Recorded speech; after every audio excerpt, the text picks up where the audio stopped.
глибоко, то ми зможемо організувати ще другий захід для того, щоб розкрити ще інший аспект питання. І я думаю, що ми можемо починати. Доброго дня, дорогі колеги, партнери, друзі. Ну, передусім хочу подякувати вам, по-перше, за довіру, за те, що сьогодні ви тут, у неділю, з нами знайшли сили, час, бажання бути присутніми. Це вже говорить про вашу внутрішню стійкість, про вашу включеність, готовність до розвитку, до навчання. І наша сьогоднішня зустріч – це можливість подивитися, оцінити, по-перше, досвід Ізраїлю через призму колективного впливу, координованих зусиль, багатьох сторін, які працюють разом для довготривалих змін. А насправді наш цей захід також сьогодні, у нас багато різних сторін, які хочуть змін, хочуть знань і перейняти досвід. Ось, тому ще раз скажу, що ми відкриті до діалогу, ви можете писати під час виступу ваші питання, не чекати кінця, я буду їх зачитувати, коли це буде доречно. І немає якихось поганих питань, я прошу вас запитувати все. Після заходу, який казала, презентація буде відправлена учасникам. І я думаю, що ми можемо починати. І наш головний спікер сьогодні – це пан Шай Бен-Йосеф. Він соціолог, консультант з організаційного розвитку, фасилітатор з багаторічним досвідом, і який якраз працює з темою стійкості і згуртованості в Ізраїлі. Пане Шей, дуже вам дякую, передаю вам слово.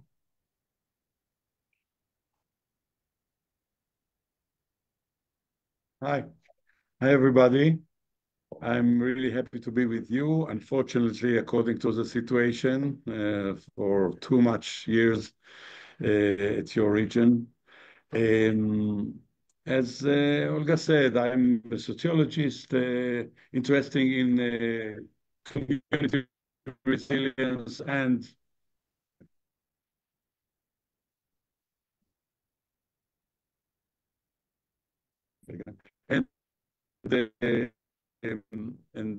in a time of crisis or emergencies and so on. And it is a free discussion. I will try to give some frame, but you are really invited to bring your own experience. I'm sure I have a lot to learn, and we have a lot to learn from each other. So maybe I will give some ideas, and I really encourage you to give your example, your questions or whatever you have. And our effort is to somehow connect theory, practice, and the field. Okay, so let's try to connect it. So I think that I will just start. When we are talking about resilience, you know, there are many definitions of resilience. And from my point of view, maybe the main issue is to understand that resilience, of course, when we talk about community resilience, is a result of a collective impact. No one can do it alone. No one organization can do resilience. No one, I don't know, municipality can do resilience. No one community leader can do resilience. Resilience is the outcome of many efforts of people, organizations, and so on. So let's try to figure out how to do it. This is the main issue of our meeting. Yes. Так, все вірно. Okay, so let's start with a definition. A definition, as I said, there are many definitions, but there is one that I really want to start with. What is resilience? Does someone want to translate, or we are translating simultaneously?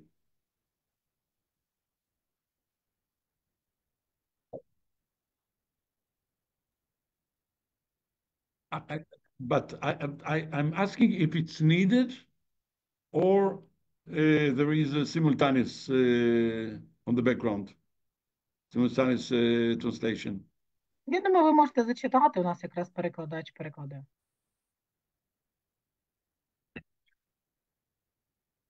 Okay, just read it in Ukrainian and then I will go into it.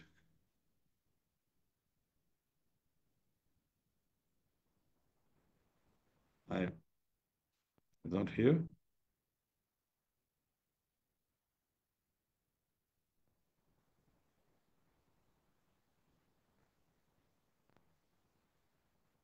So maybe I will read it. It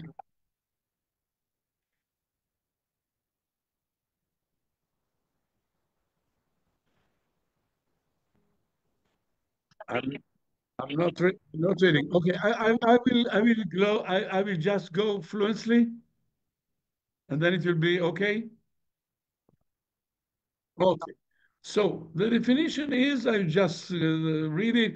Resilience is the capacity of any system to flexibly face a major disruption. Okay. It is also the ability to contain the unavoidable functional regression that follows it. And what is most important, resilience is the ability to bounce back as soon as possible, to return to normal, even bounce forward while retaining its core missions and values. So resilience, it's not after the trauma past. Resilience is also, as you understand, in the midst of the tough times, in the midst of the war, in the midst of the so many lost and grief. So what can assist us in resilience? One is flexibility. We can handle the situation if we are stuck in our way, maybe it will be more challenging. The second one, we all, also in Israel, in our war, we have a functional regression. We are not in 100% of our function. We are all under our way of behavior because we are suffering also from trauma. Also, all the people, all the people with roles, official roles, or voluntary roles, or whatever they are all in a functional regression, and we all know that we are not in our best, and we have to go with it. The next one is to bounce back as soon as possible. And I want to say the word possible because if each one of us have his own pace, we can't immediately bounce back and be okay and everything. No, we have a differences in our pace. Maybe sometime one person will do it very fast, and the person nearby him will take its time because it's hard for me to refunction again. And in other time, maybe after a month, after a week, they change positions. The one who was so fast returned to functionality now is really in a heavy situation and it's hard for him to function. And the one that was maybe months ago didn't function at all, now he is in his best. So we all have our personal and in a community group pace of dealing with the issue of trauma. And the last but not the least, we have to prioritize.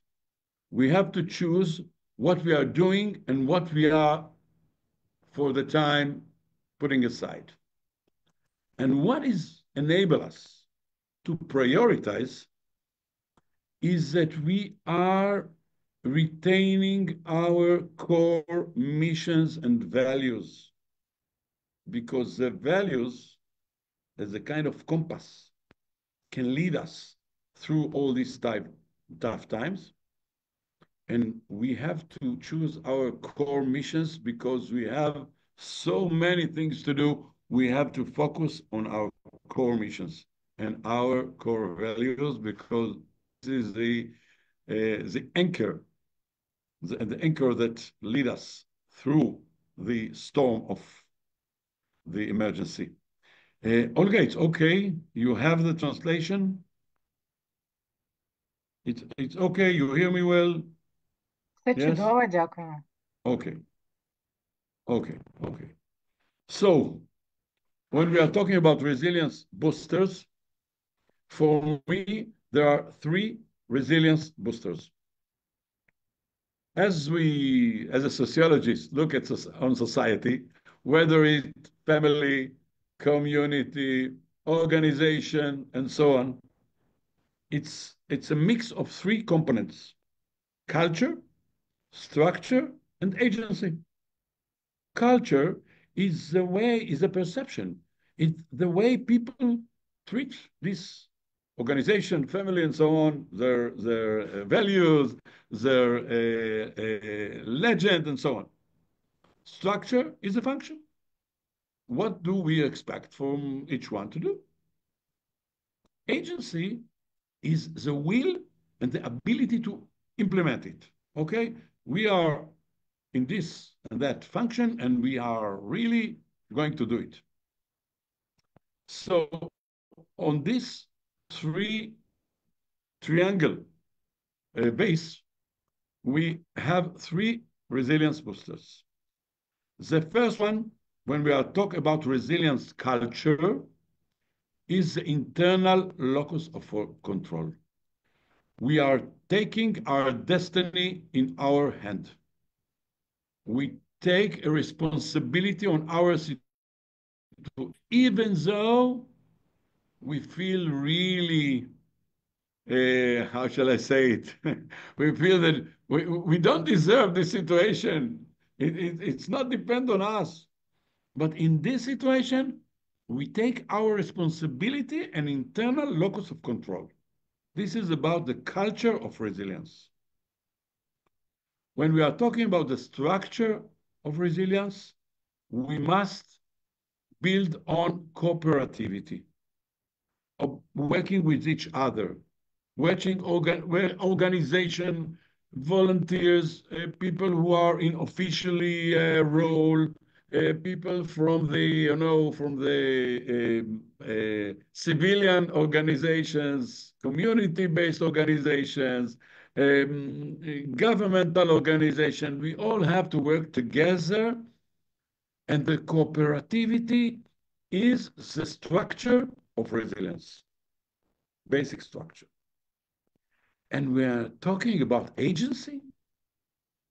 We really don't know how to do it. We have some goals, we have some things that we have to implement, and so on, but we don't know in this situation, how can we do it? So the term that really maybe enhance our resilience in the issue of agency is flexibility. Maybe we have some plans, we have to change them all the time. We have to check that we are relevant to the situation all the time. Maybe somebody told us that in this and that area, these are the needs of the people. But on the last week, the needs have changed. So we have to change our way of working. This is the issue of flexibility, to be relevant. We always ask ourselves how we are relevant to the current situation, not to what we have experienced a week ago or a month ago. I hope it's okay. You understand this 3. We need all of them. Okay. If you have a question or so, I'm really open. So when we talk about, this was just, preparation. When we talk about community resilience as a collective impact, I will talk about 4 issues. The first one is hybrid approach. We must learn how to operate with system and ecosystem together. I will go into it. The second point of view on the issue of collective impact is 5, the resilience component. We have to work on all these 5 simultaneously. And we have to check ourselves whether we are focused on all these 5. Not forget one of them. The third one, I hope that we will succeed to go into all this. The third one is 4 leadership anchors. As people who are leading in the communities, with the communities, I suggest here 4 anchors, 4 point of view that you must take in account when you are dealing with community resilience. And the last one is the components of collective impact itself, 4 plus 5 building blocks. So I hope we will have the time to go through all this. I really hope. I'm not sure. Okay, let's start with the hybrid. When we are talking about community and municipality or official organizations, aid organizations, and so on, we are talking about the meeting between oil and water. Why oil and water? Why it's hard to make this meeting amongst the community and the municipality? What is the challenge? You have an idea? Друзі, підключайтесь. Напевно, я вважаю, що у нас головна складність через те, що у наші громадські організації, вони не обмежені, там вони обмежені своїм статутом, а муніципалітети, вони обмежені якимись посадовими інструкціями, функціональними, можливо. So my example will not be from Ukraine. Maybe you have some. I'm sure you have some examples, but I will take it from another places. So here is Houston in Texas, USA. 2017, there was a hurricane named Andrew. And who are these people which we are seeing in this picture? You have an idea? Can guess who are these people? Це, певно, звичайні містяни, звичайні цивільні люди. Local people. Local people, they took their truck or their boat and took their family because there were more than 1 million people that need to be evacuated from their homes during this situation. And just go with me. So what was the formal instructions of the Houston municipality? Okay, was you just call our call center and we will send you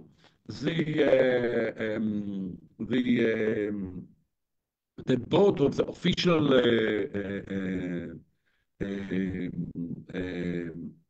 of rescue unit, and they will come and get you from your home. Is it possible? 1 million people needs evacuation, and I don't know if the people who are serving in the call center can go there. And they say, do not report information on social media because, someone maybe will know that you are not at home, we will do something and so on. And please do not panic. And what actually А якщо there is no what? А ще у нас якщо немає є зв'язку, якісь якщо елементи. обірваний провода, яка кол-центр? There's no connection. Okay, 1 million people that are calling at the same time, no chance. And they don't have so much, rescue forces in order to get all the people. And what really work, you can see in the right side. what really works is the Google Map. That they ask people to just to point out where they need someone to take them from their home. They are now on the roof and they are looking for someone to take them to other place. And the people Пане Шей, just see in у the нас picture на they have екрані their якісь сірі cellular блоки, які phones. заважають бачити презентацію. Це так задумано, чи це якийсь технічний момент? What? Ми бачимо сірий такий великий квадрат, який закриває презентацію. Чи це так задумано, чи це якийсь технічний момент? No, no, no. It's okay О, now. зараз він став менший. You see? А тепер полоска, не квадрат, а прямокутник. Вона рухається так, якось цікаво. Добре. Можливо, ви можете вийти, перезайти в презентацію, тому що, я не знаю, можливо, це якийсь технічний момент. I will just restart the presentation. I see it. Just a minute. I will read. Now it's okay. Зараз звантажиться, якраз ще не бачимо екрану. You can see. Ні, все одно якісь сірі блоки. Віконечко зуму, Just a можливо. minute. А, дійсно, можливо, це у вас віконечко зуму просто спливає, можливо, ви його можете звернути із боку. А, воно просто так проявляється. Just a minute. I will now try again.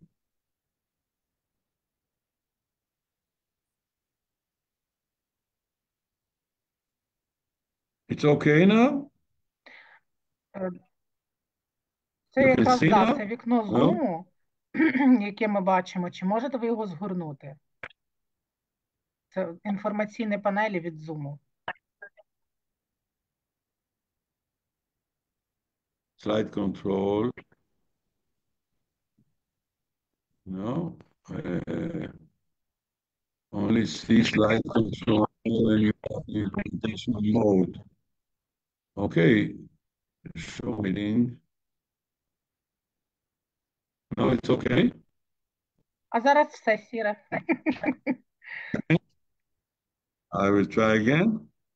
I see it okay. I can't see what you are seeing. Now you can see the presentation?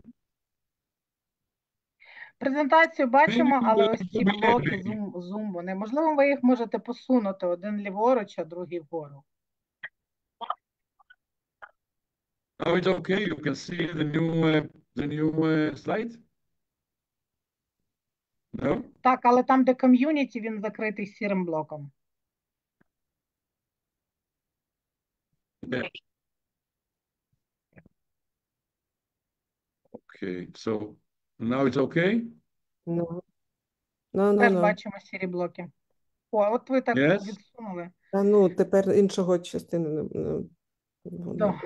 Okay. Okay. I will try to now I understand. Ми Okay. презентацію надішлемо в кінці, у вас вони будуть. Всі, хто зареєстровані, будуть мати. Now it's more okay. О, так краще. Now you can see. Okay, okay. So we'll try to do it like this. Okay. So when when we are talking about oil and water, you know, the organization is a systematic regulation of processing inputs into outputs. It's man-made. It's have rationality. But when we are talking about community, I'm not going deep into community, but when we are talking about community, we are talking about people that are caring for each other, caring for a common interest, and they really want to do something for their friends and colleagues. So it's not about systematic regulation. It's about the heart. It's not about the head. So when we are talking about a meeting between organization and community, it's a meeting between the heart and the heart and the we just go no. Okay. between the heart and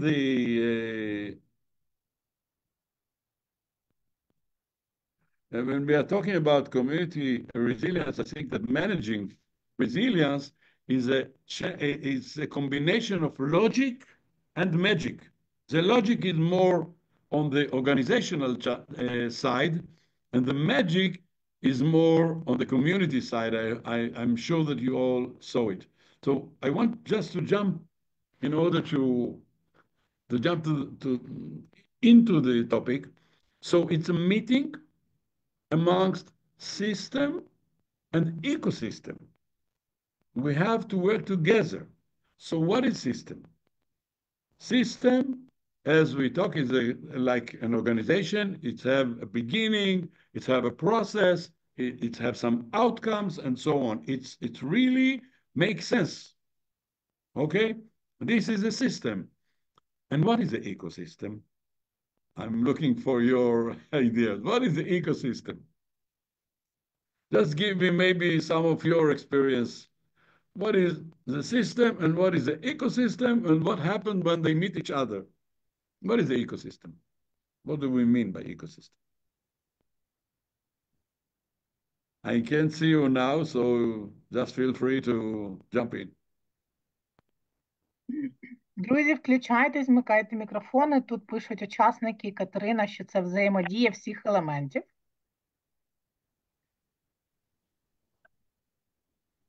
А можна я добавлю? Взаємодія, доброго дня. І коли людина грамотно і мудро допомагає, але не втручається, щоб завадити цій екосистемі, зрушити її в неправильному напрямку. Дозвольте, я ще скажу пару слів.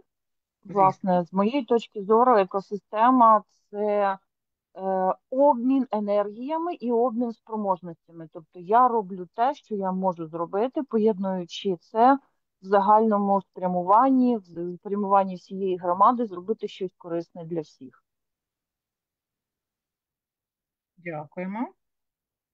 Також в чаті у нас є відповідь, що екосистема – це сукупність живих організмів та неживого середовища.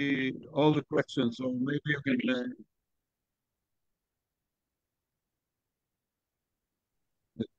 And let me share, I think ecosystem, it's about realizing a human being in the nature that surrounds us. Yeah. So ecosystem is the environment which we are living within as a people, as another organisms, okay? But the ecosystem is a surrounding. It's all the people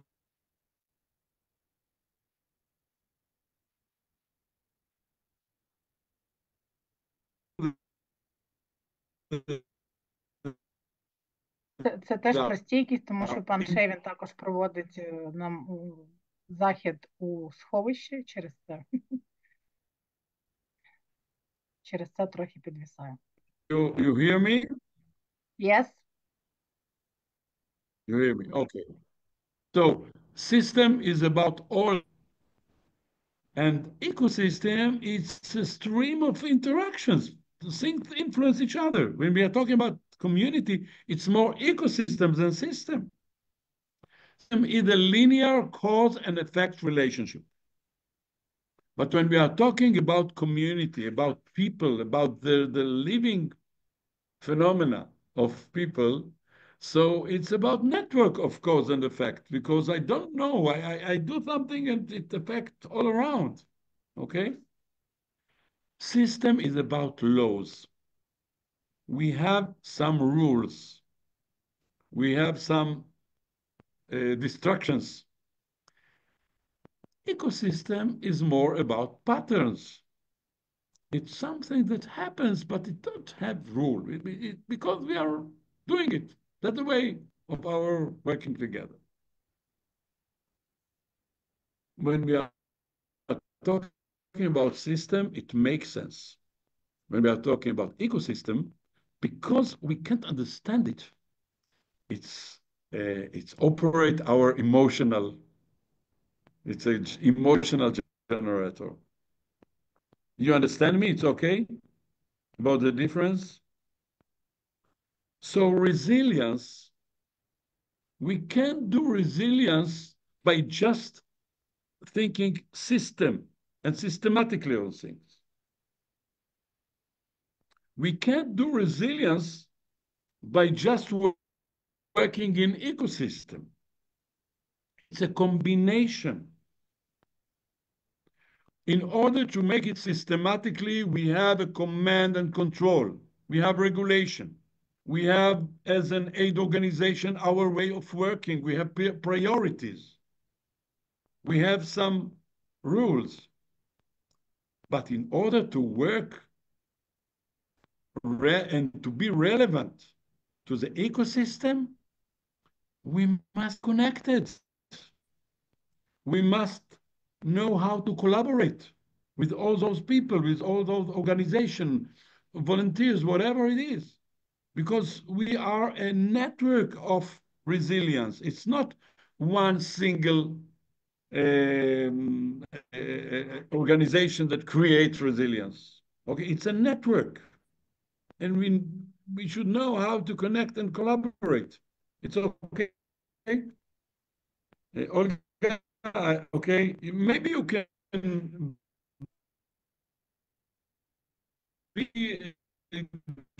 give an example between the system approach and the ecosystem situation. You can give your own example, maybe? Так, пані Катерина сказала, що все зрозуміла. Чи є в когось якісь приклади? Можете виходити як голосом, так і писати в чаті, я буду озвучувати. Кому як зручно.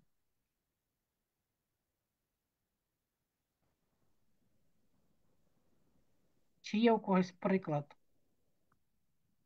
Ну, можна я скажу, як я розумію. Ну, я розумію так, якщо ми створюємо якийсь механізм, щоб він працював, то знати всі деталі і працював цей механізм. Named Fort McMurray in 2000. So there was a big fire, and there was evacuation. I will not go into it. But when they came, 9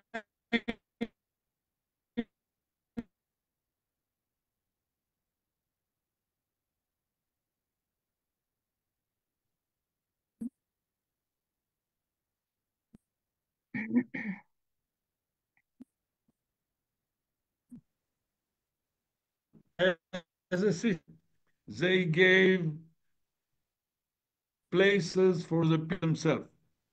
But in the other hand, the municipality of Edmonton asked volunteers to bring food, to bring clothes, to enable people to clean themselves in their private property and so on. So in a way,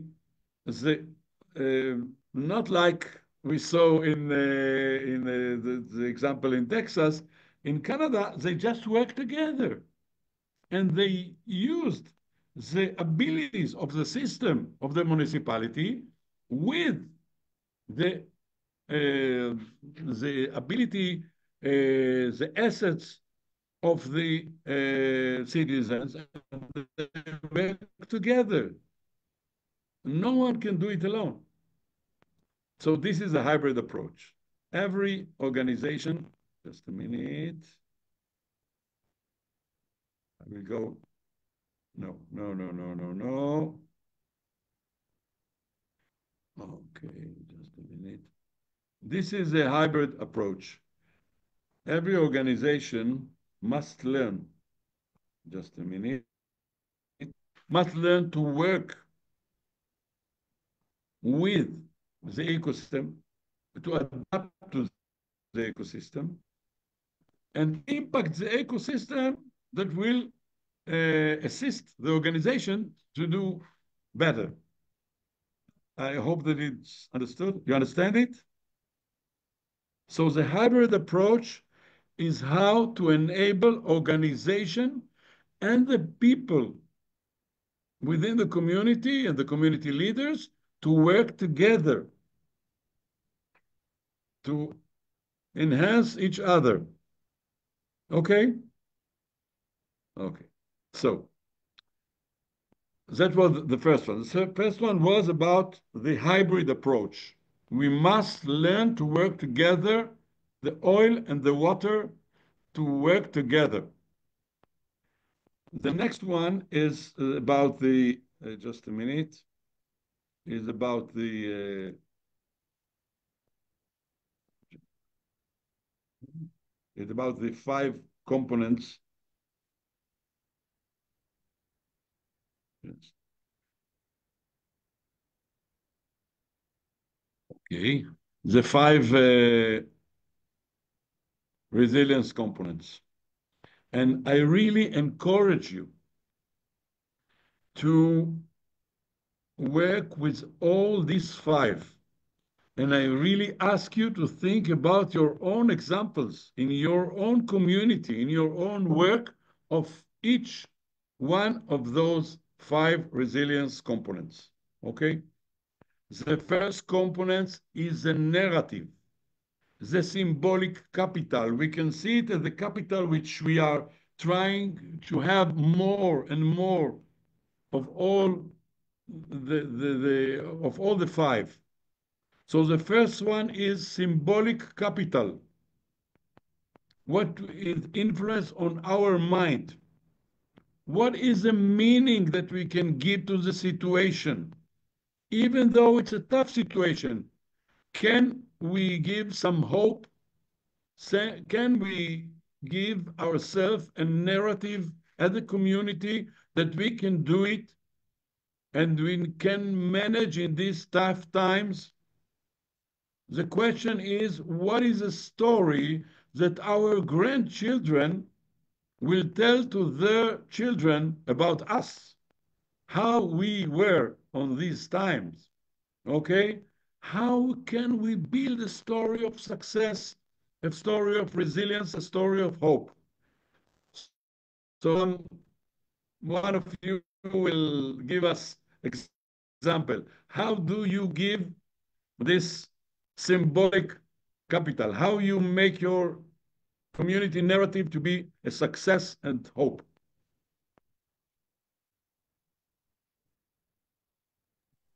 Maybe to save One idea. Ukrainians as a nation.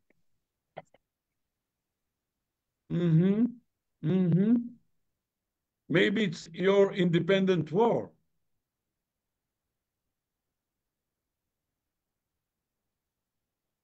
The flag, the colors.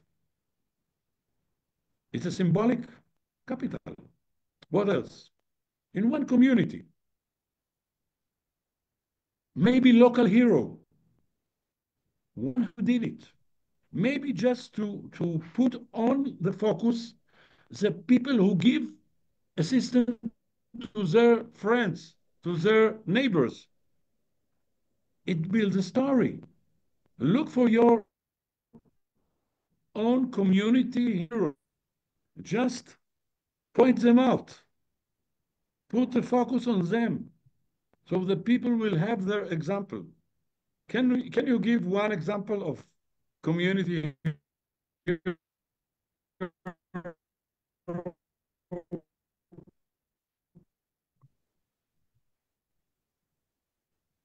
local hero?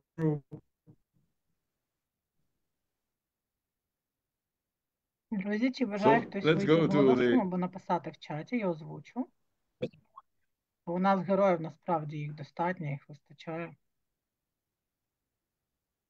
One, just one. I'm looking for one. One community hero, local hero, which you can say it can be, or she can be an example for us.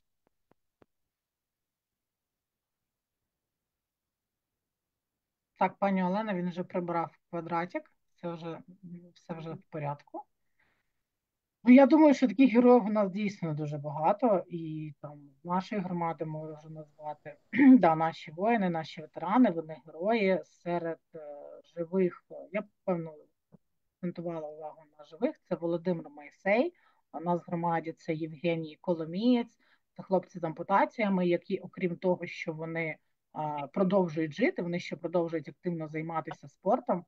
Це дуже цінно. Ось у нас ще приклад про Дмитро Коцюбайло. Юлія, чи напишете детально, чи скажете слово, можливо, кілька слів? Вітання. Дмитро Коцюбайло, відомий як Да Вінчі, який Так. ще з часів АТО воював і загинув, на жаль. На жаль.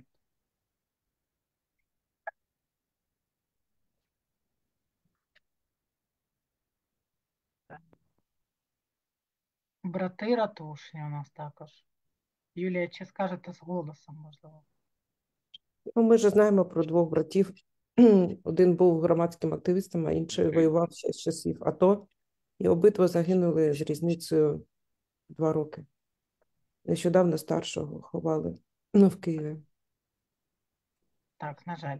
Але ж вони всі дійсно робили все для того, щоб Україна була вільна і незалежна. Тобто тут важливо вкладати, я так розумію, те, що каже пан Шей, що ми маємо по-перше, жити гідно, щоб прославляти їх життя і їх подвиги, і що ми маємо зберегти їх якісь наративи і продовжувати ось цю боротьбу заради них і заради себе.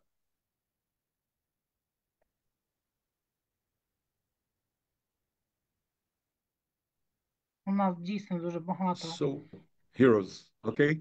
And there is a national story, but also I'm sure that in each community, there are the community heroes, the local story of hope.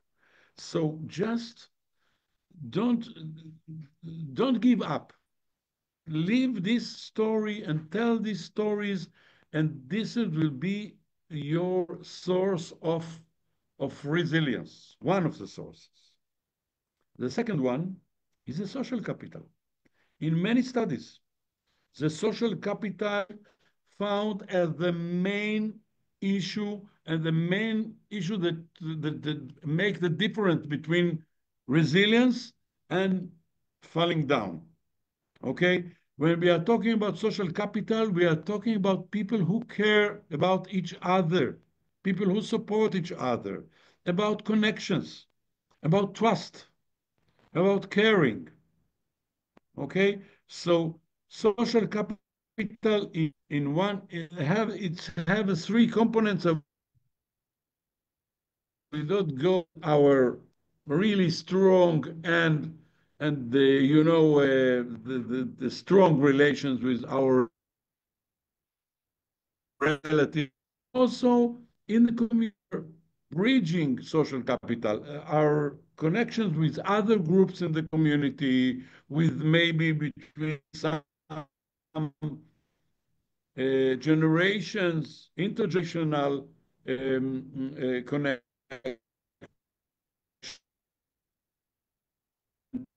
And maybe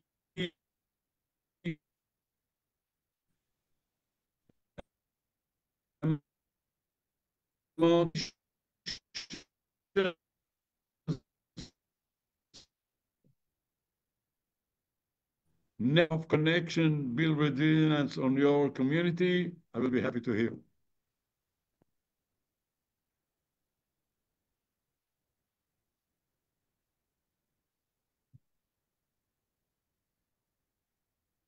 А можна повторити питання? Зникав зв'язок і не зрозуміло.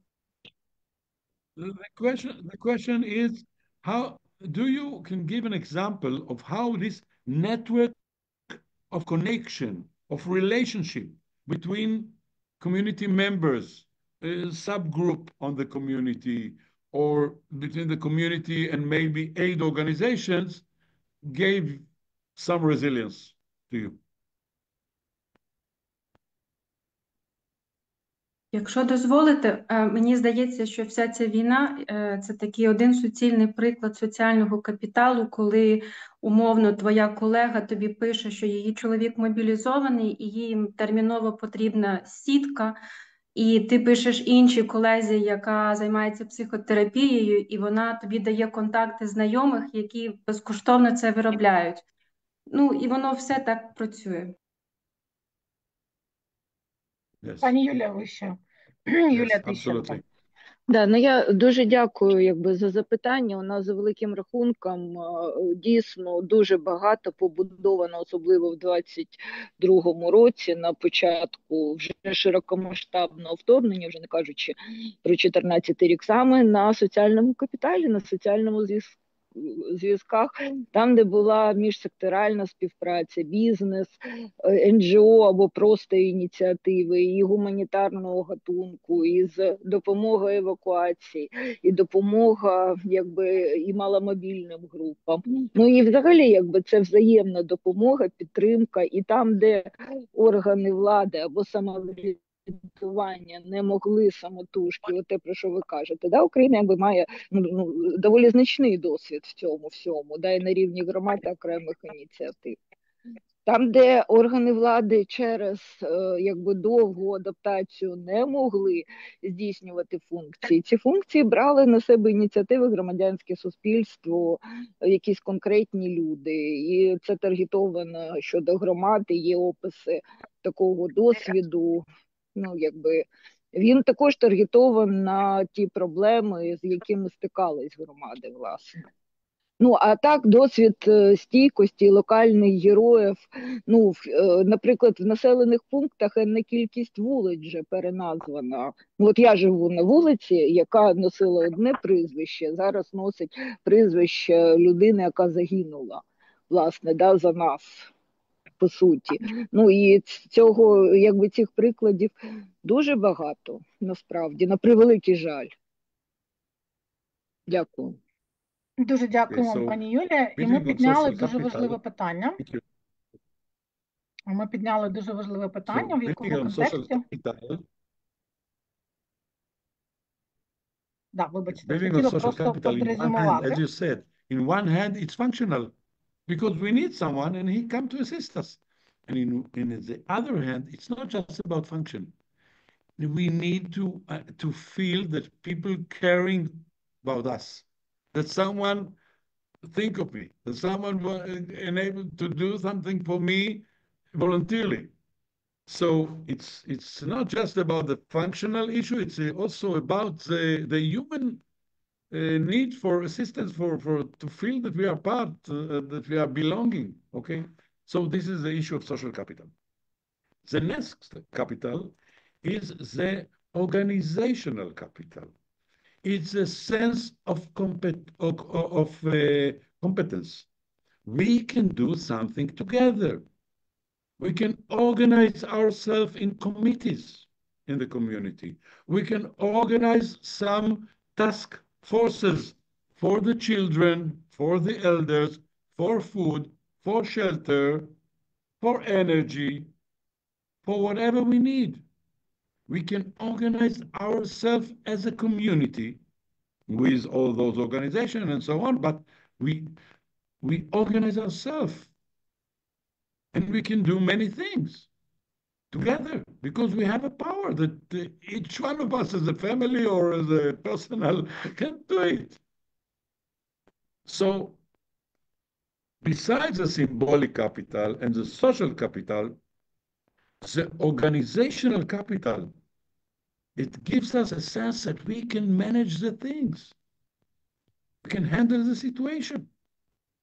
We can have all those infrastructure that can enable us to work through these tough times.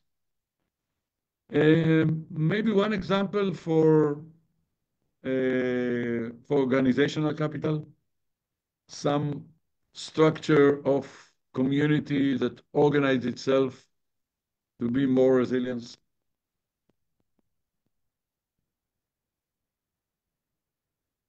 Друзі, які у вас є приклади в громадах, структур, які самоорганізувалися? Я думаю, що це багато дуже ветеранських спільнот. Ветеранів, які організовуються, допомагають іншим ветеранам. Пані Юлія? Якщо дозволите, це випадок не громадський, але наскільки мені відомо, наприклад, близькі родичі військовополонених самоорганізувалися, вони створюють окремі навіть громадські організації для того, щоб якось захищати права своїх близьких, які знаходяться в полоні. Так, чудово. У нас є ще коментар про фахівців супроводу, але фахівці супроводу – це програма державна. Тобто ці фахівці, в них є прописані повноваження, тобто це вже учасники системи. Пані Катерина. Та, вітаю пана Шая Бена і присутніх. Я хотіла сказати такий невеличкий приклад. Я про Київ зараз говорю, що скажімо так, група жінок, переважно старшого віку та ближче навіть до літнього, організувалися для того, щоб плести сітки для військових. І є людина, яка з ними комунікує і вже ці сітки маскувальні відправляє на певний напрямок, там, де є потреба. Ніхто їх, і це ще було з 22-го року, і вона досі функціонує. Ця така спільнота, вона дуже маленька, але дійсно дуже стійка, і це викликає захоплення. Там умови для їхньої роботи складні. Я не бачила таких складних, але вони продовжують це робити. Для них це важливо. Дякую. Пані Людмила. Доброго дня. Я якраз фахівець із супроводу ветеранів. Я вам написала, що саме фахівці із супроводу ветеранів, вони з'єдналися та почали працювати. Ви мені кажете, що це державна програма. Так, це державна програма, але ж ще на той момент, коли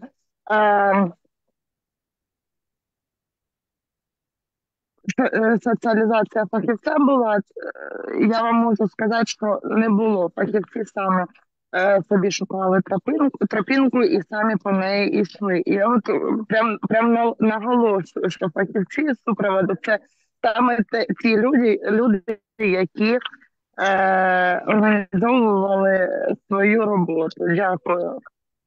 Так, як люди, я розумію, як люди розумію, а як посада, то не буду сперечатися. Це гарний приклад. Пане Шей.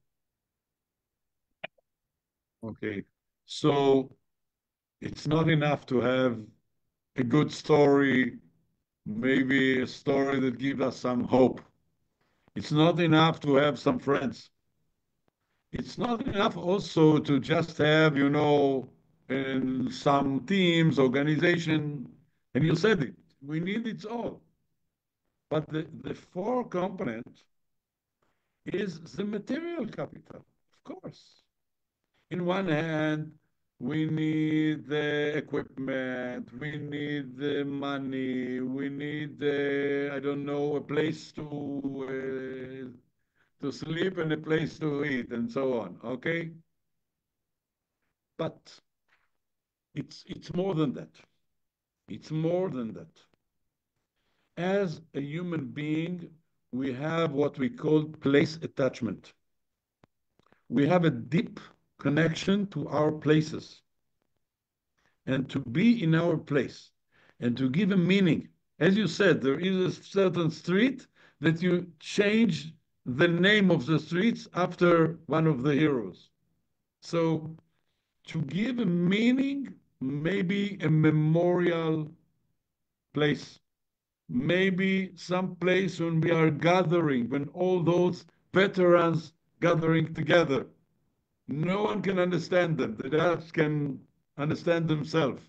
So have to how shall I say, to organize the public sphere, okay?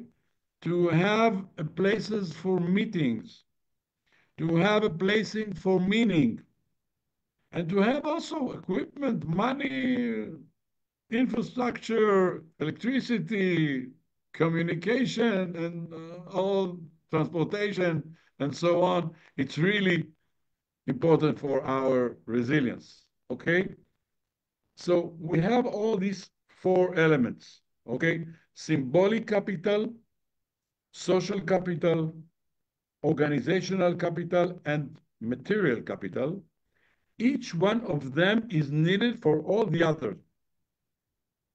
We need the public sphere in order to have places for meeting, in order to have to commemorate our loved ones, okay, in a place of memorial and so on, in order to pray together also. We need to have these relationships, but it comes with the story, with the narrative, with the organization, you know, we are friends of people which we are work together, and also it's taking place in a certain place. But we talked about 5 components. The 5th component, which is really crucial for community resilience, is, of course, the human capital. People who will to take a position of leadership, who have motivation, who have the knowledge and the skill in order to assist each other and assist others. So for all these 4, we need the 5th capital, the human capital. And I will just say to you, and I want to hear your comments about the match of all 5. It's not a situation of traumatic event that we all know according to the literature, the studies, how with a certain event, few days after, few months after, and so on. No, it's a collective trauma, and it's ongoing trauma. We are not after the trauma, we are within the trauma for some years. So it's not just about, you know, we have gone through something and then we are after it. No. And even in the, I don't know, in the decades ahead, people will still recall the trauma in Ukraine. So we must know that when we are talking about human capital, we are talking about people with ups and downs. Sometimes I feel that I really can deal with it, and sometimes, please, I don't have the power for anything. I can't hear it anymore. I can't deal with it. Just leave me alone. And when people are in ups and downs, it's okay. It's okay. We have a spiral road. It's not a linear road to resilience. It's a spiral road. We are all going through, and personally, sometimes we have a lot of power, and other time we don't have power at all. So be tolerant for it. Okay? So when we are talking about human capital, please, I shall say, please be tolerant. Not treat people with judgment, not with blame, just with appreciation that they can do something. Even it's less than what they promised to you, because you are all all the people who give aid, you also in the same reality. Solution to the issue of the human capital, that it is not just about celebrating and assisting others. Maybe some words about these 5 components, and we need all these 5 components in order to enhance each other. Some questions or comments to this 5 capital model for resilience. We need all these 5. Пані Катерино? Yes, Katerina. Так, у мене є питання. Так, можна?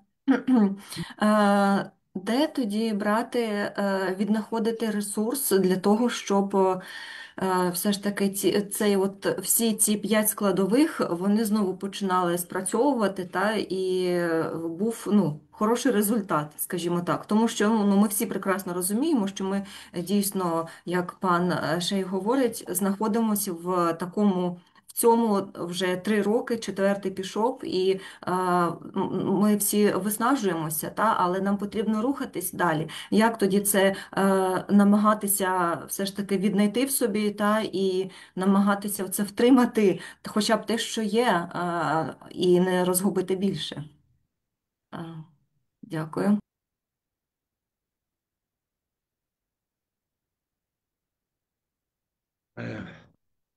I think that the first thing that I will recommend you is to have self-compassion, not just compassion for the others, compassion for yourself, and to build a system which help the helper. Okay. In order to maintain long-term resistance, long-term resilience, you must have a compassion for yourself and compassion for the others. And I also would say we need to have, how shall I say it, extra resources. If we need one person to do a certain job, then please try to work with 3 persons, because 2 of them will not have the ability to fulfill their promises. Not because they are a bad persons, because just they don't have the power now.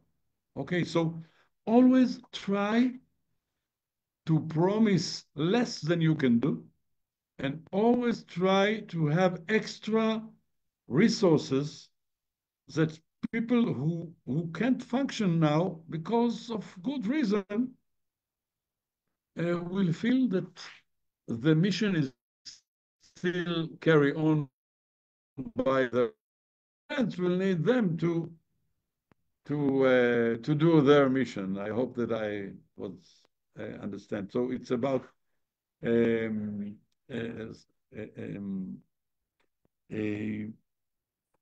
I can also say, we are talking about ABCD, asset-based community development. Let's figure out that each person from the community have a lot of resources. So each person, in one hand, maybe he needs your help, but at the other hand, he can help each other. He can help other person. So try to figure out how every, how shall I say it?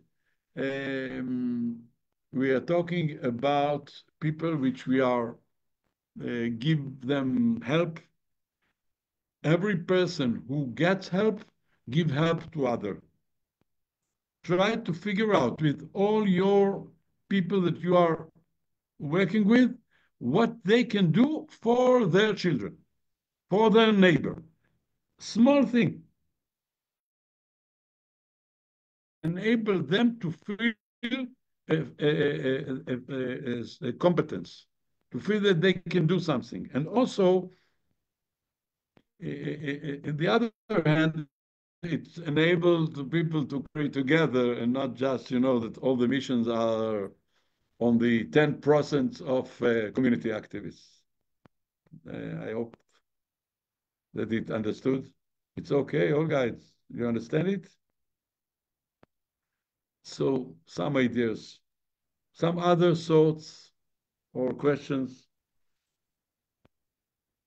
So maybe I will go. I think that we are almost at the end. I maybe will Є go коментар to... з чату. Пані Тамара каже, що це якраз про те, про що ви говорили на початку, що жоден не може бути стійким самотужки.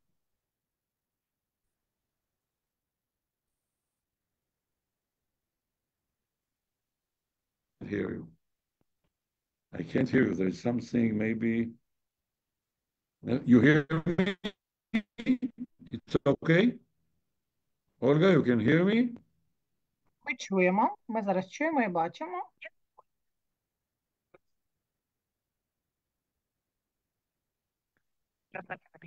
Але презентацію вже не бачимо. Друзі, користуючись такою паузою, чи є в когось ще якісь питання до Just a доповнення? minute, just a minute. Just a minute, I will.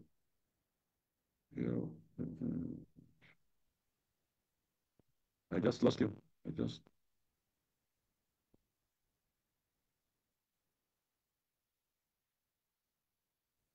Okay, now I see you. So back to the presentation.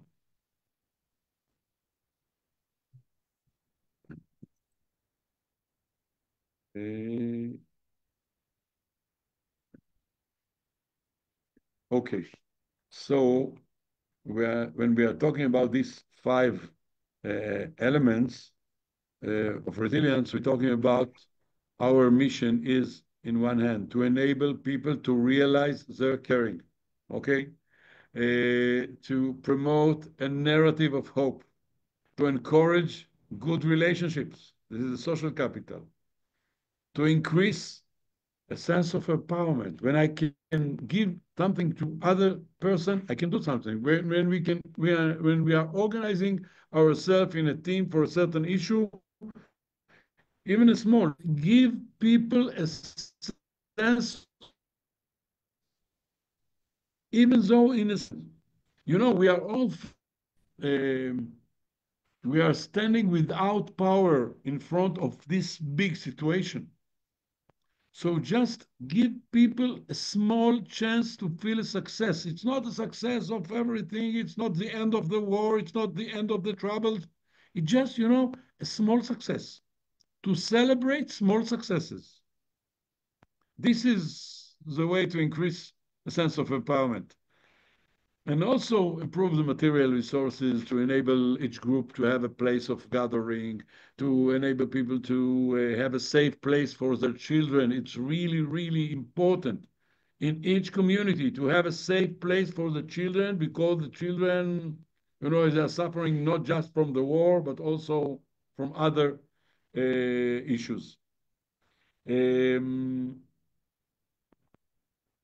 Maybe I will go.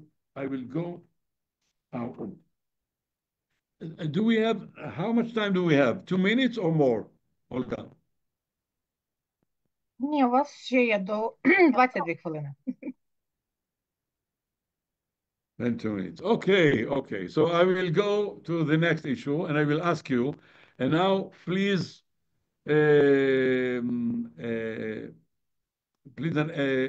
Olga, please, maybe people will write it on the chat. And I'm just asking you, what is your, no. Stop share.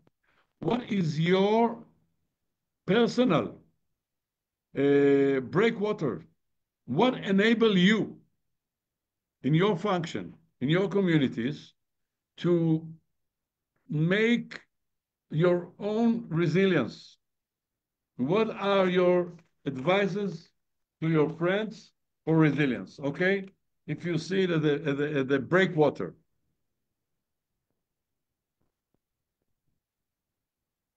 Друзі, чи бажає хтось поділитися досвідом? Від себе можу сказати, що для мене це стіль для ванн з магнієм і час для себе в ванні.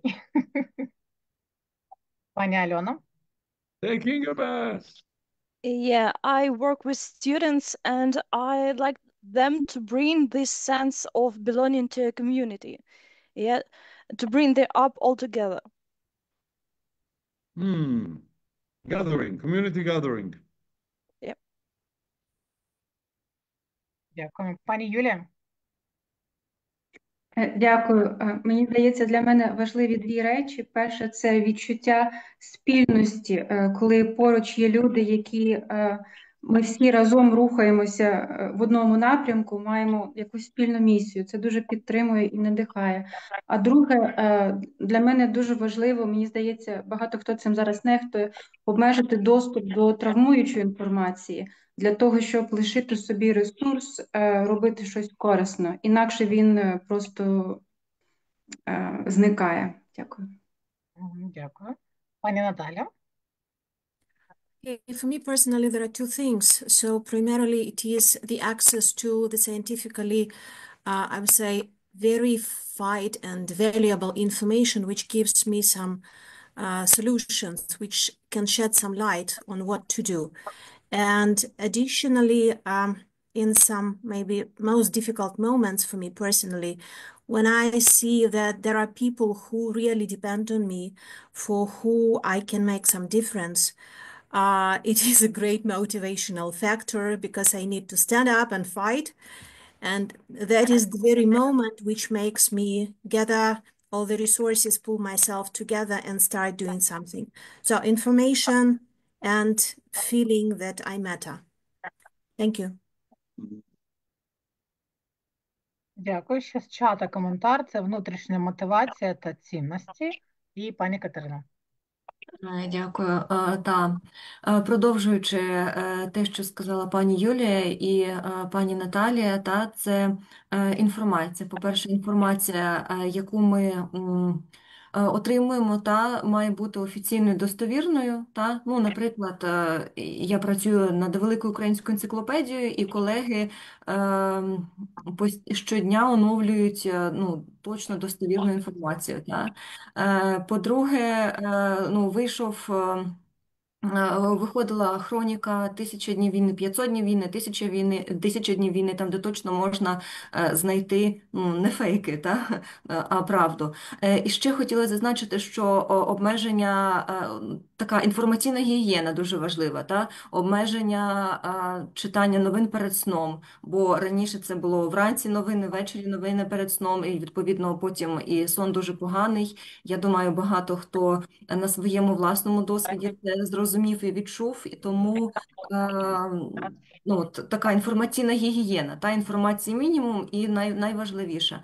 І ще моє особисте, мені пощастило, живу біля парку такого великого, і от ці прогулянки просто парком, без якоїсь там мети щось зробити, а просто пройтися, поспостерігати за дітьми, яких дуже багато, може бути. Це також те, що може наповнювати в цей такий складний період, і я думаю, що це може і така дрібна і незатратна якась звичка, можна так її навіть сформулювати як звичку, але дуже важлива. Дякую.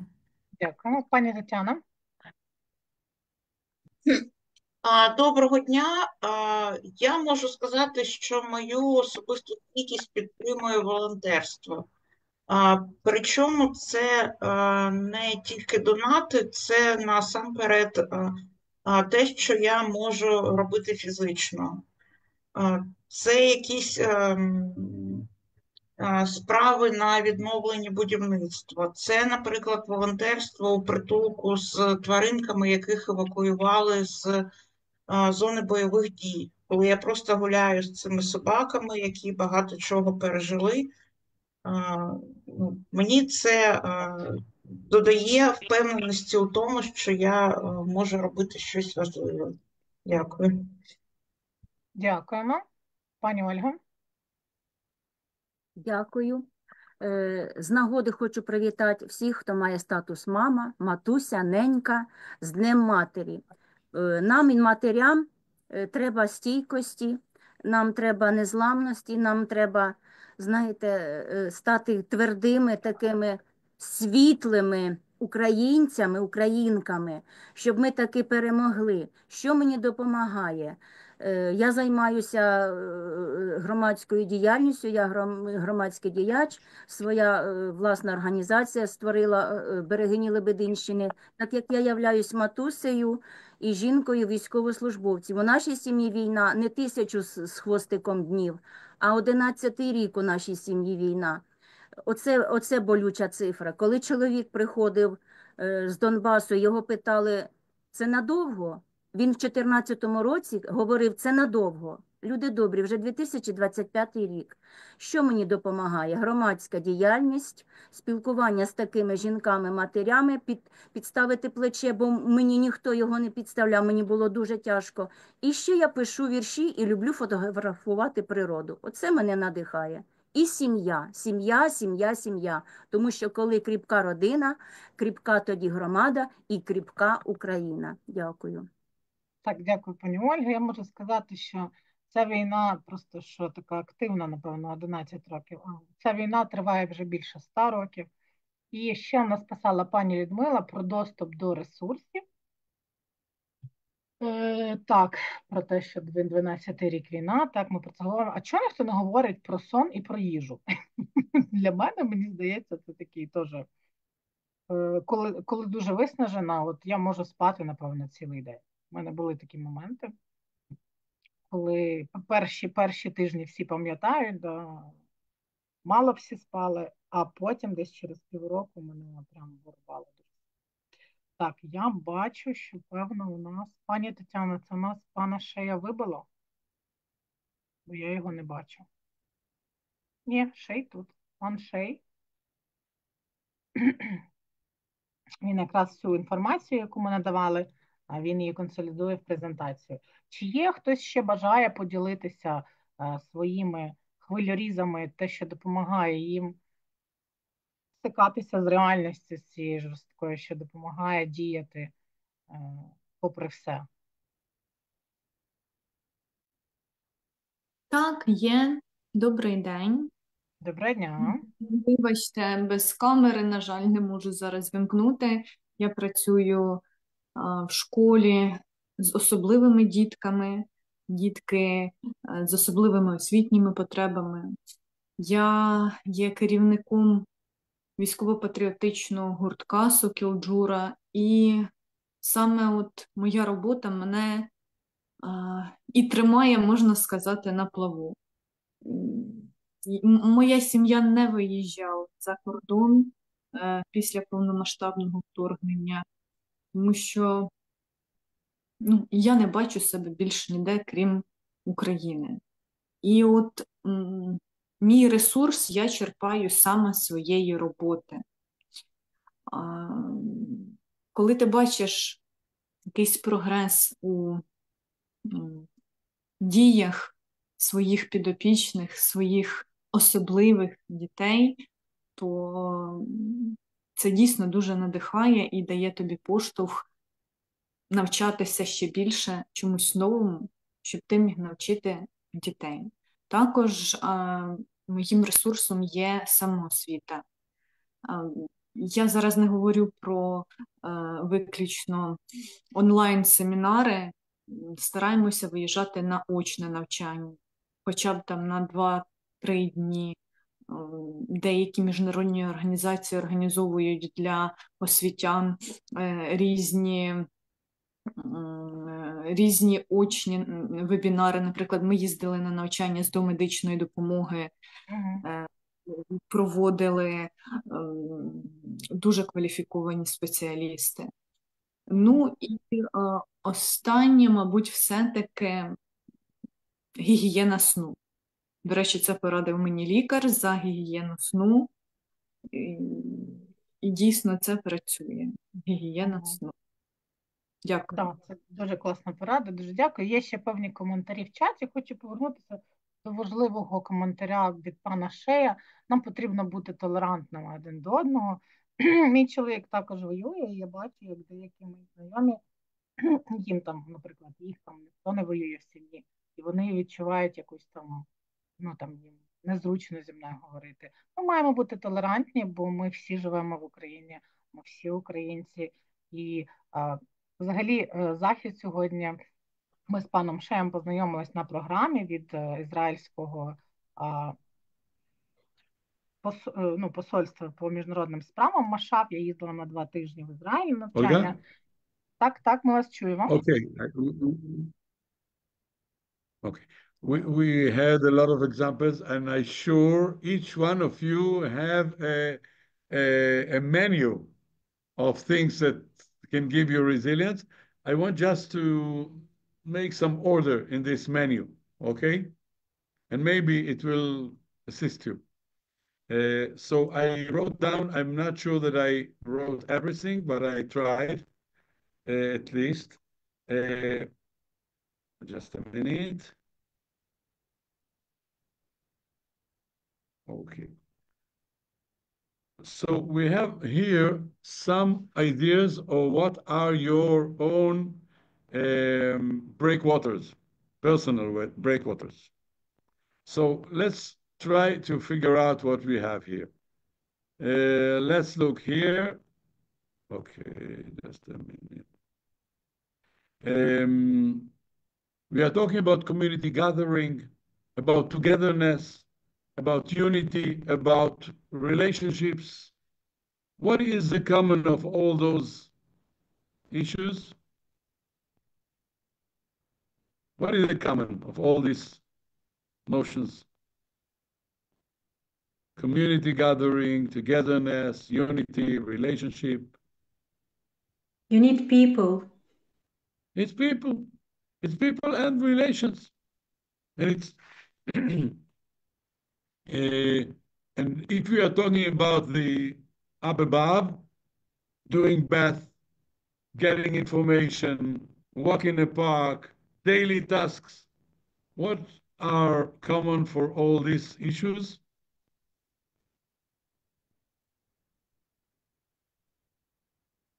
What are the common? I'm doing bath, I'm getting information in a certain way, I walk in the park, I have some daily tasks.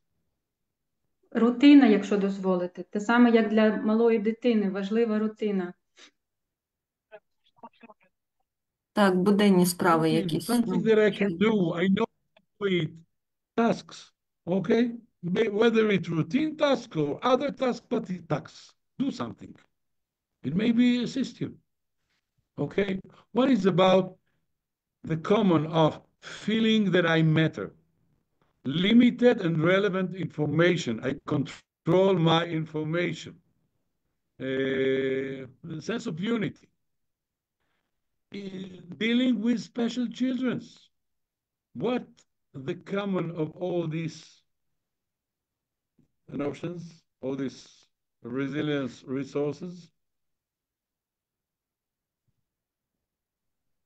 Ну, оприділитися, Мабуть, мабуть, потенціал теж. своєю місією. Яка моя місія? Бути корисним. Просто не бачиш себе взагалі Purpose.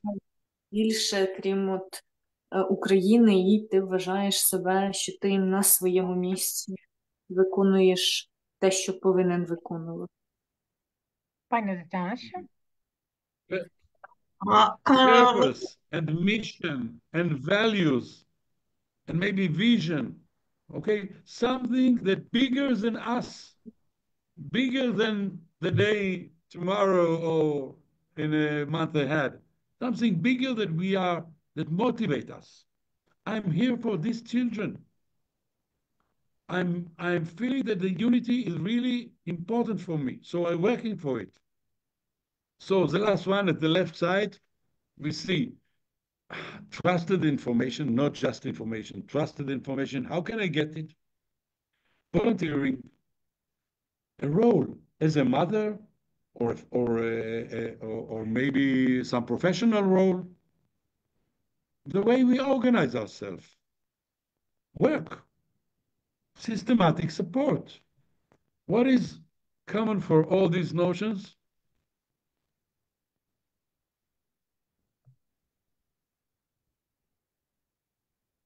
Пані Тетяна до цього хотіла сказати слово. Можливо, зараз прокоментуєте попередній і про ці моменти. Добре, я хотіла Yes, сказати, що окрім місії цінностей, мені здається, у кризових ситуаціях дуже важливо знайти простір, де я можу щось контролювати, де я можу, власне, щось робити і брати за це відповідальність.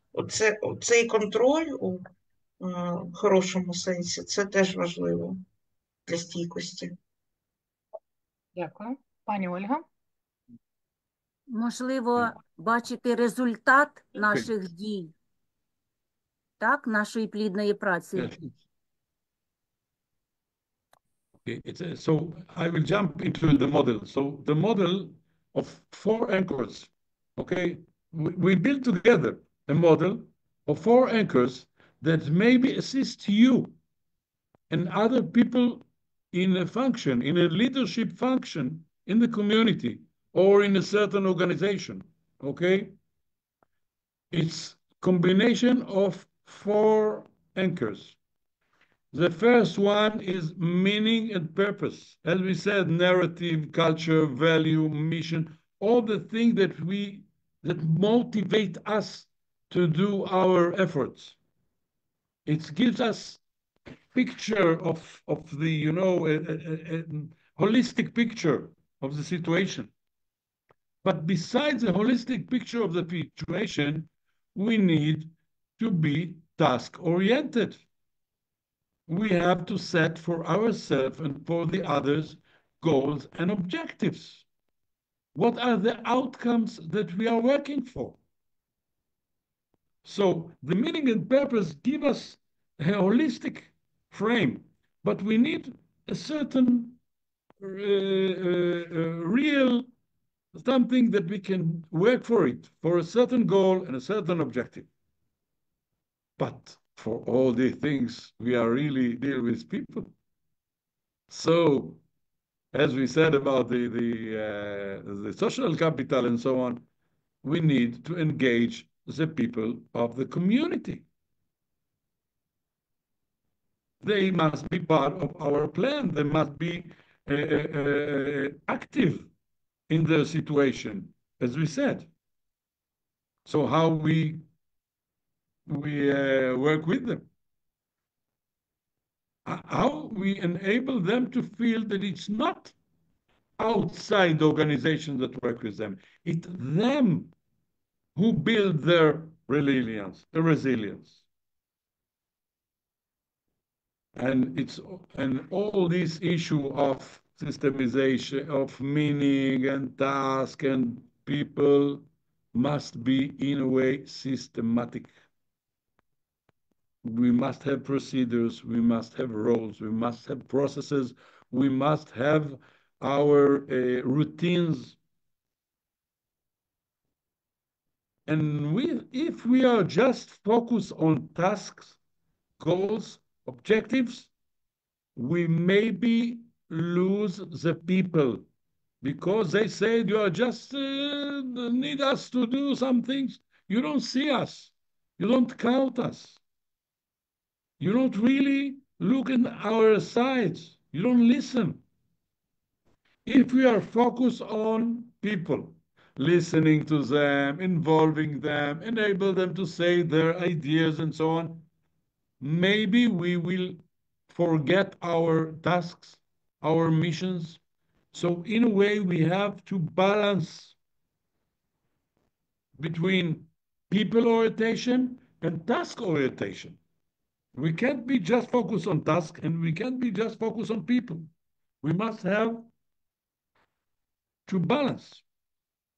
And there is also balance between the forest and the tree, between the great picture, the holistic frame of meaning and purpose and values and what is so important, and the small issues of daily routines, roles, mechanisms, plans, and so on. All the small details which are so important. If we are just focusing on the small issues, we may forget the meaning and the purpose. Maybe we can do the right things, but walk in the wrong way. And if we are just dealing with meaning and purpose and values and so on, we maybe forget the real things, and maybe we fly over a cloud on the sky, but not really embodied in the land in where people are now in this situation. Okay, so in a way, the how and what questions take us to the system. We must build a strong system with the procedures, with roles, and with goals and objectives. But at the same time, we must be relevant to the ecosystem as we talk about the hybrid approach. The why and the how question takes us to the ecosystem. And when we are going to the system, we must have in our back of our mind the ecosystem. And when we are in the ecosystem of meaning and people and so on, we must, in our back of my mind, think about the system. Okay, and if we want to lead people, we must do it on the two legs. One leg, containing. What is containing? Containing is to see them, to drink coffee or tea with them, to hug them, to say, you are really important for me. I see you. In the second hand, you must set limits. You must set limits to your effort, to your procedures, to what is in and what is out, what we do and what we can't do. I really can give you a lot of examples from Israel communities. You don't need it. How we need to make limitation, because people need everything. We can't give it. We can't do it all. So in order to have the feeling of containment, in one hand, to be human being, to smile, to drink, to hug. In one hand, in the other hand, as we are doing with our children, to set limits, to say this we can do and this we can't do. So this is about containing. When people, in a time of emergency, it's a time of chaos.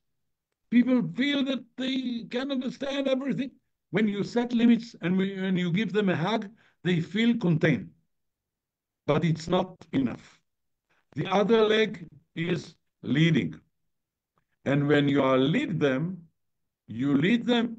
in one hand, meaning and purpose. It's so important. Let's do the effort. And on the other hand, task-oriented. What you expect from me today. Not, I understand the meaning and the purpose and all these great issues. But please tell me, you want something from me? You want me to do something? Please tell me what to do. That's all. I want to know your expectations. So the 4 anchors for your leadership, for resilience in these times is the why, what, how, and who questions. And in somehow balancing all these 4 anchors maybe can assist you. If you want to ask questions about this model or something, I'm here for you.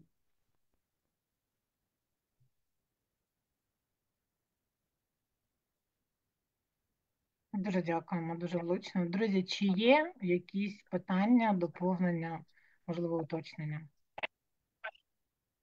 Бо в нас вже підходить до кінця таймінг, час для питання, відповідей. Питання до пана Шею. Неможливо, пані Наталя не може вийти голосом. Резильєнтність громади та резильєнтність держави. Як співвідносяться між собою?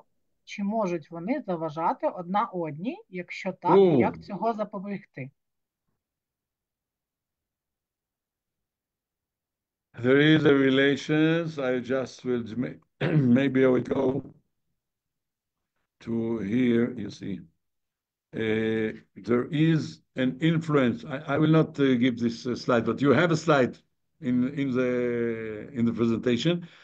When we are talking about the resilience of one person, it depends on its family and friends and surrounding.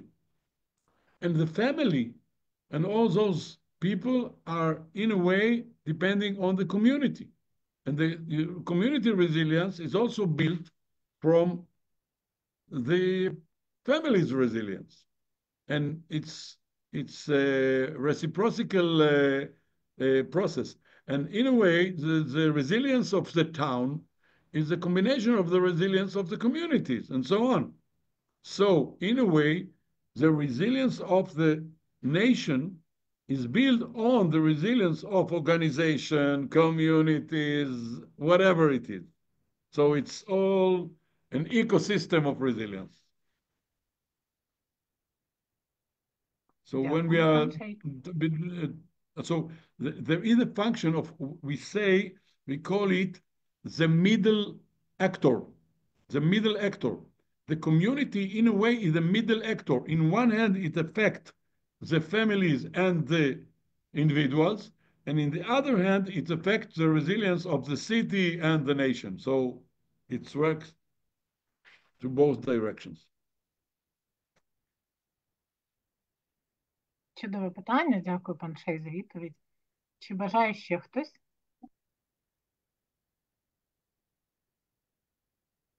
Долучитися голосом або написати. Можливо, щось хтось напише. Дуже цікава тема для мене особисто. Тому що дійсно для мене стійкість дають моя спільнота і люди. І я дуже переживаю про те, щоб підсилювати це. Щодо досвіду, говорила про те, що я була в Ізраїлі 2 тижні, і дійсно в них дуже багато символіки стосовно війни, стосовно того, які вони стійкі. Це те, чим ми також можемо користуватися. Так, у нас вже пані Катерина. Хоче задати питання? Дякую. Питання стосується людей, які є внутрішньо переміщеними особами. Я думаю, що в Ізраїлі також таких людей достатня кількість, і багато виходить, громад приймають цих людей і взаємодіють активно. Чи ні? От який досвід в Ізраїлі? Чи ось ці переселенці внутрішні, вони свої спільноти створюють в якійсь громаді і починають вже тоді з громадою взаємодіяти? Як це спрацьовує в Ізраїлі? От цікаво дізнатися цей досвід. Дякую. It's another lecture. It's another lecture. I'm working a lot with the people who were evacuated from their homes. Even today, I'm here in a gathering of people who are working with people who were forced to leave their homes. And also my PhD was about people who left their homes. So it's another lecture, but I don't know, I can't say it in a few words, but I would say yes, it's a community within community, and it's sometimes what we call a temporal community, because sometimes people came from different communities to the same place. So it's a temporal community. And all that we've said, it's also right for this situation,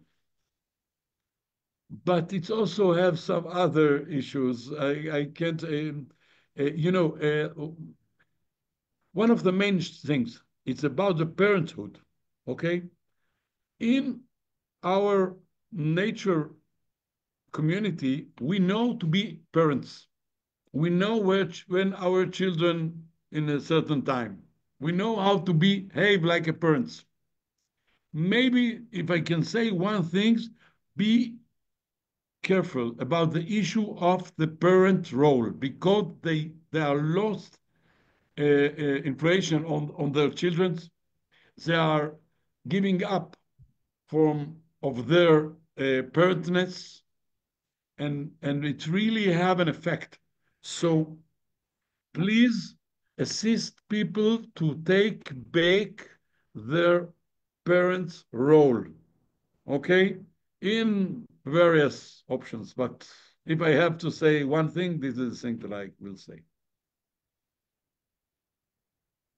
Дякую. Тут ще важливо розуміти дійсно контекст Ізраїлю, тому що у них ось ці переміщені особи – це комуни. У них це називається кібуцими. Тобто в них 29 цих комун, і в них у цих кібуцимах у них свій економічний розвиток. Тобто в них взагалі свій контекст є.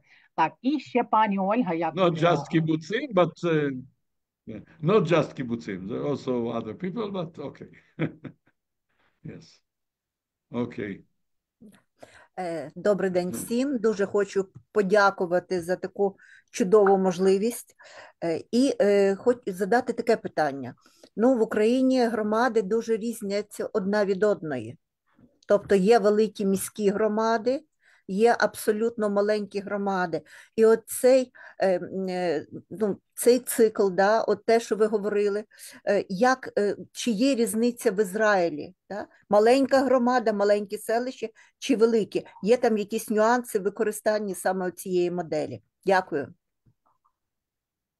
Це пов'язано ще з бюджетом, правильно, пані Ольга? Ви про це маєте на увазі?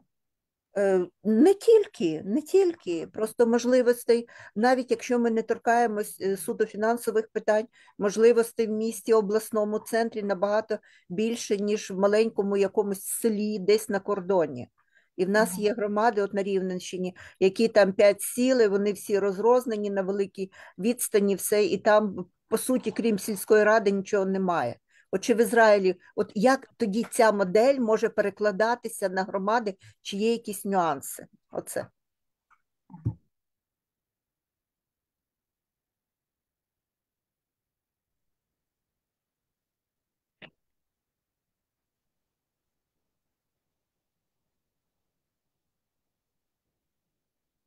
Це у нас з інтернетом трошки, тому пан Шай зараз йому перекладуть, і він дасть відповідь.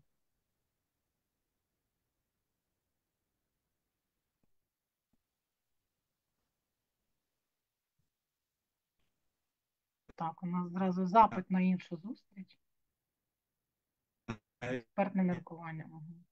Я записала. I hear the questions. I understand that it's something communities, yes, go, but you can't do, it's not the same. They have a different day. So, unfortunately,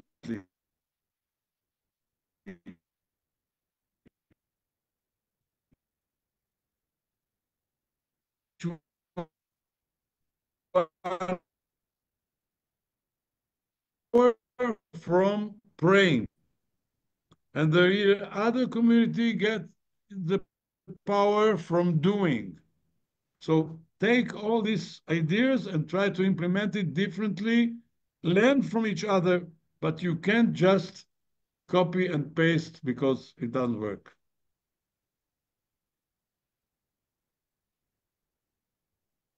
Okay?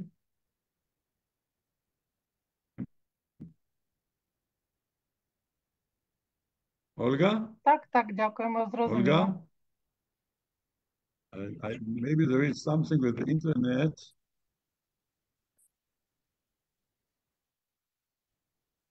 Так, вже чуємо, все добре.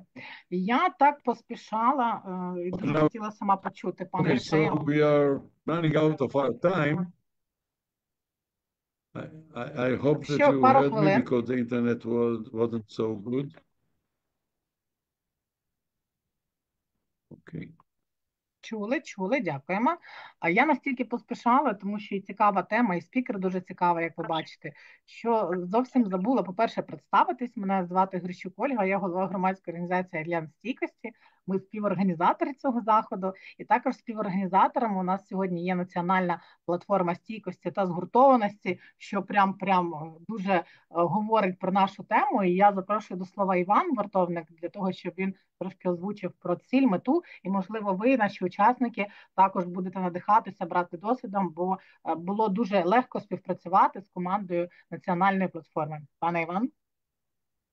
Пані Ольго, дякую всім, власне, учасникам за те, що приділили нам час, і пану Шаю, власне, за змістовну презентацію. Мені дуже сподобалися слова пана Шая, що, власне, наш захід – це обмін досвідом, тому це не тільки одноосібне представлення певного досвіду, а, власне, обмін ним. Власне, національна платформа тим і займається. Вона є певним майданчиком, власне, щоб цим досвідом обмінюватися, його концептуалізувати і так далі. Я зі свого боку тільки зазначу, мабуть, декілька речей. Мабуть, основне, що національна платформа стійкості і згуртованості також проводить ряд досліджень.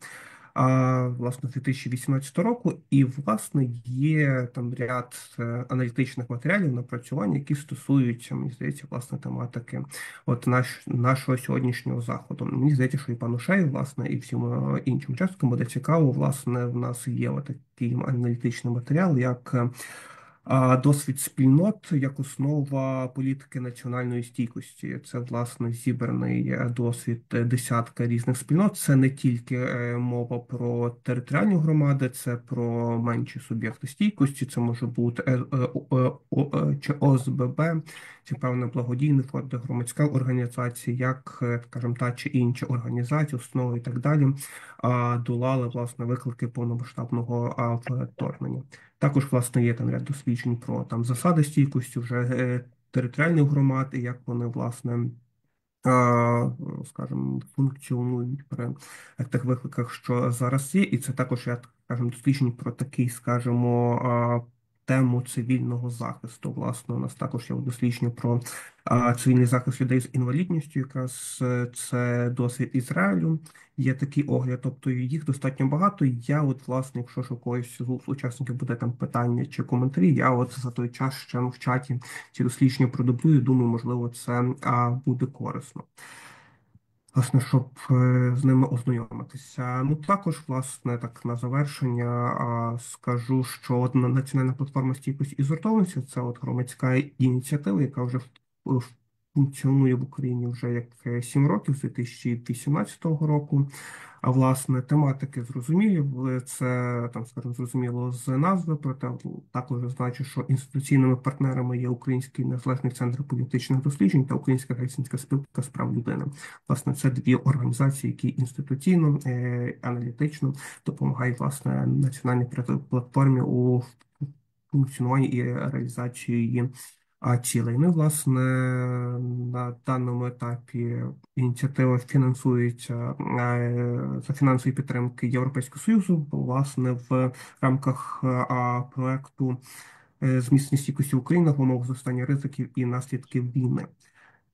Тому, власне, така інформація. Знову ж таки, всім дякую за участь, за приділений час. Можливо, якщо ж у когось питання, у нас є трішки часу, щоб, власне, на них можна було відповісти. А я тим часом буду вивчати такі дослідження, які можуть бути релевантними. Дякую. Дякую. Так, у нас ще є 8 хвилин, і, пане Шей, у нас вже є запит на проведення наступного заходу, якраз щодо взаємодії внутрішньо переміщених осіб і як їм допомоги вирішення їх проблем.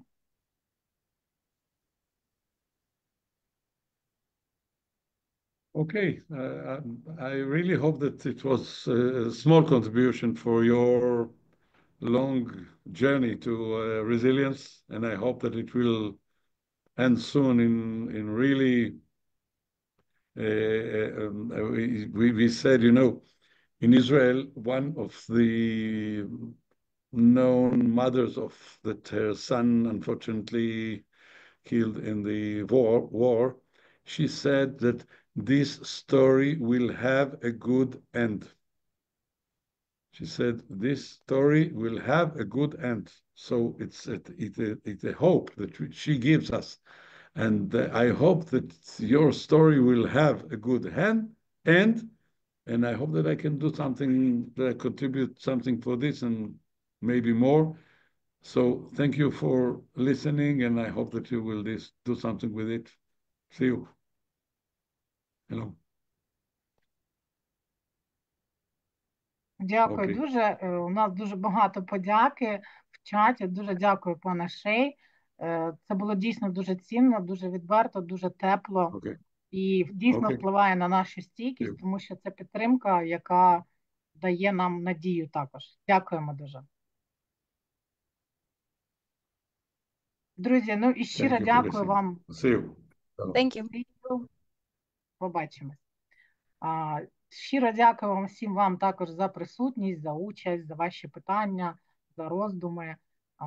І сьогоднішня подія, ви ж розумієте, що це не тільки про Ізраїль, про досвід, це перш за все про нас, про нашу здатність взаємодіяти, формувати ось цей простір довіри, діяти разом. То колективний вплив, він не існує десь окремо, це те, що ми зараз з вами навіть вже творимо, коли об'єднуємо ось ці знання, досвід та наміри. Ось. І нехай сьогоднішня зустріч вона стане не крапкою, а комою, дасть початок для нових діалогів, для партнерства, системних дій. Пан Іван скинув в чат дуже класні посилання на дослідження, на звіти. Вони також дуже відкриті до комунікацій. Для нас це був також перший такий досвід активної взаємодії. Я дуже-дуже рада, це було дуже приємно і дуже професійно. Тому наголошую долучатися, якщо у вас є якісь ідеї, доєднуйтесь, комунікуйте з Альянсом стійкості, комунікуйте з національною платформою стійкості та згуртованості. Будемо дійсно робити так, щоб перемагати, щоб робити Україну більш стійкою, більш сильною. Але для цього потрібно діяти щодня. Я дуже-дуже дякую всім, бачу подяки для організаторів. Це було дуже приємно. Дуже приємно, що саме в неділю ви знайшли все ж таки час, довірились нам, це цінно. Я дуже дякую. І до нових зустрічей. Дякуємо вам. Дякую. Да, дуже дякую. Дякуємо. Дякуємо, бережіть себе, бережіть себе. Навзаєм, дякую.